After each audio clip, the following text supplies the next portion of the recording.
Assalamualaikum warahmatullahi wabarakatuh. Kami dari kelompok 2 akan mempresentasikan materi tentang instrumen pasar modal pada mata kuliah manajemen keuangan. Perkenalkan, nama saya Ridho Ardiansyah dengan NIM 64230401. Saya Muhammad Haikal Nugraha dengan NIM 06230257.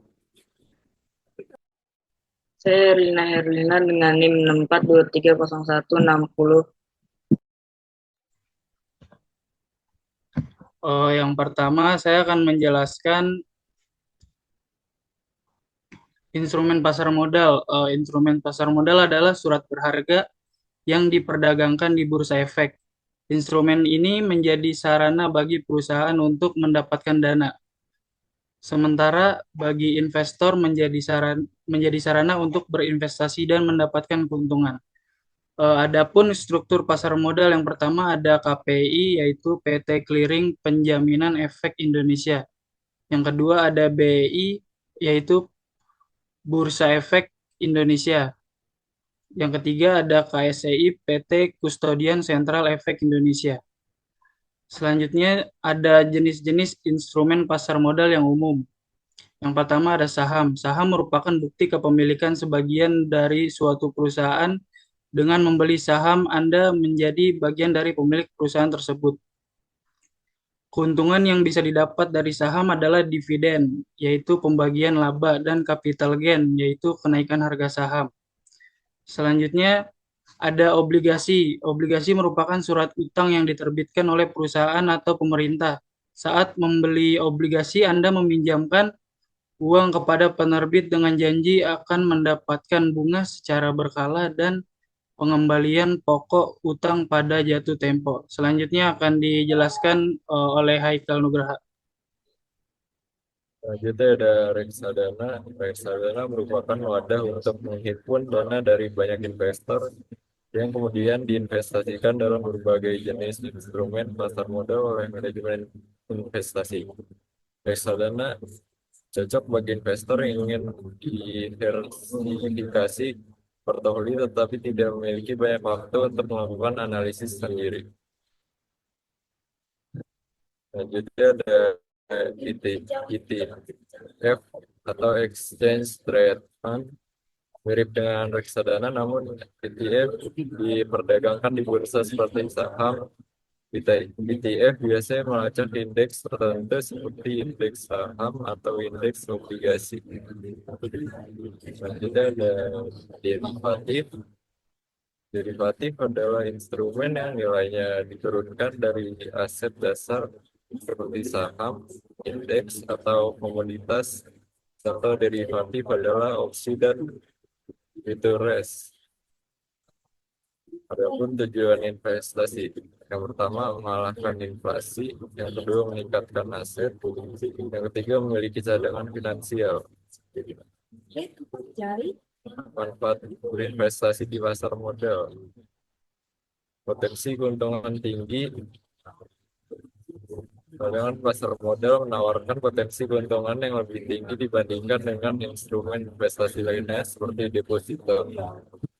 Definisi portofolio adalah dengan berinvestasi di berbagai jenis instrumen, risiko investasi dapat diminimalkan. Likuiditas tinggi adalah sebagai bagian besar instrumen pasar modal mudah dijual belikan. Selanjutnya, Selanjutnya ada transparansi. Informasi mengenai harga dan kinerja instrumen pasar modal mudah diakses. Perencanaan investasi di pasar modal. Perencanaan investasi adalah proses yang sistematis untuk mencapai tujuan keuangan melalui investasi. Sebelum memulai investasi di pasar modal, ada beberapa hal yang perlu diperhatikan.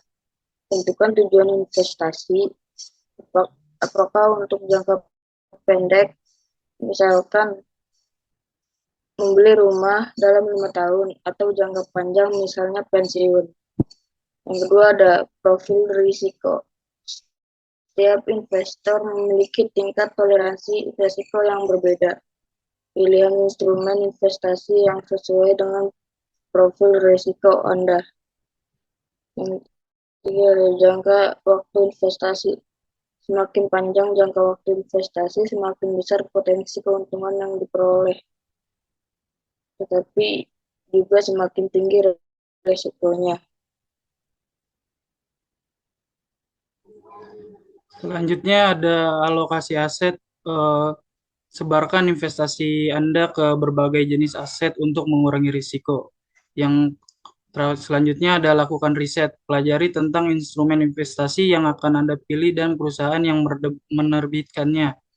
Selanjutnya ada konsultasikan dengan ahli. Jika Anda masih ragu, konsultasikan dengan perencana keuangan atau manajer investasi. Selanjutnya dibacakan oleh Haikal. Untuk memulai investasi di pasar modal, mulai dengan jumlah yang kecil, tidak perlu langsung menginvestasikan jumlah yang besar, mulailah dengan jumlah yang Anda anggap nyaman. Lalu ada investasi secara berkala, lakukan investasi secara rutin, misalnya setiap bulan untuk menerapkan prinsip dollar cost averaging. Ya. Selanjutnya ada jangan terpengaruh emosi. Hindari membuat keputusan investasi berdasarkan rumor atau berita yang tidak jelas. Itu bisa dibacakan oleh dia. Selanjutnya ada pantau investasi Anda secara berkala. Lakukan rebalancing portofolio secara berkala untuk memastikan alokasi aset tetap sesuai dengan tujuan investasi Anda. Perlu diingat bahwa investasi di pasar modal mengandung risiko, harga saham dan instrumen lainnya dapat naik maupun turun. Oleh karena itu, penting untuk melakukan riset yang cukup dan tidak menginvestasikan uang yang sangat dibutuhkan dalam jangka pendek. Oke, sekian presentasi dari kelompok 2. Kurang lebihnya mohon maaf. Assalamualaikum warahmatullahi wabarakatuh.